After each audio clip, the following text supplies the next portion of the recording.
Bonjour, j'espère que vous allez bien. Aujourd'hui, je viens vous partager un truc pour faire la paix avec son passé. Parce que tant et aussi longtemps que vous ne faites pas la paix avec le passé, c'est difficile d'aller vers l'avant. Alors, un peu comme je le décrivais dans la description, dans la vie, il y a une chose que l'on possède qu'on ne peut pas nous enlever, c'est le choix. On a toujours le choix de comment on décide que les choses vont se passer dans l'avenir. Donc, on devient des créateurs. Le créateur, là, c'est celui qui dit « Ok, c'est quoi ma part de responsabilité dans cette situation-là? Qu'est-ce que je dois faire pour tirer avantage de ce défi-là? Et qu'est-ce que je peux apprendre pour passer à un autre niveau? » Alors, on a le choix d'être ce créateur-là ou on a le choix de rester dans la position de la victime. Celle qui va s'auto-flageller, c'est pas juste, pourquoi ça m'arrive à moi, qu'est-ce qui fait que je mérite pas une vie à la hauteur de mes attentes. J'ai une de mes amies qui dit tout le temps, la victime, c'est celle qui a la maladie qu'on appelle la stacose. C'est à cause de ci, c'est à cause de ça. Alors, à vous de décider. Est-ce que vous choisissez d'être le créateur de votre vie ou vous choisissez la position de la victime? Alors aujourd'hui, je vous partage une technique qui fonctionne très bien avec mes clients que j'ai en coaching dans mon bureau. Alors, c'est une technique qui permet de faire la paix une bonne fois pour toutes avec notre passé. Alors, vous allez prendre une feuille. Vous allez la diviser en 4 colonnes. Dans la première colonne, écrivez vos coups durs. Ensuite, dans la deuxième colonne, écrivez les obstacles à surmonter.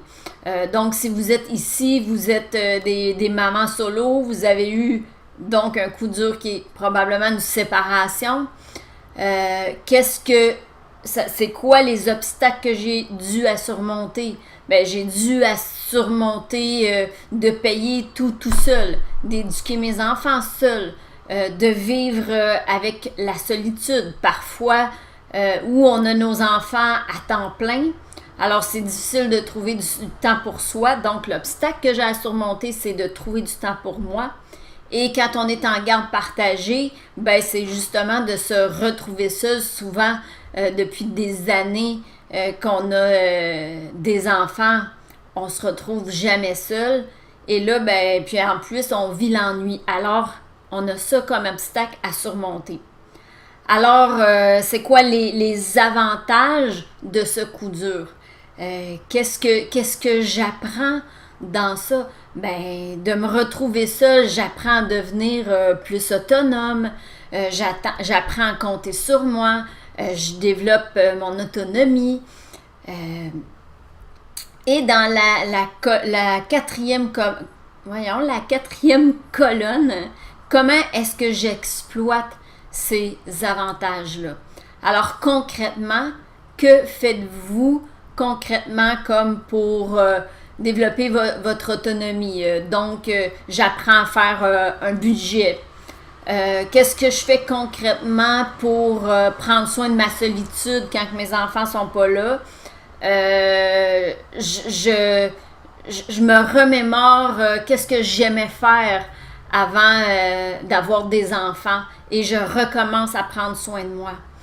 Si je suis à temps plein avec mes enfants, ben j'apprends pour vaincre cette solitude, ben pas cette solitude, c'est le contraire. Quand on est à temps plein avec les enfants, on manque de temps pour soi.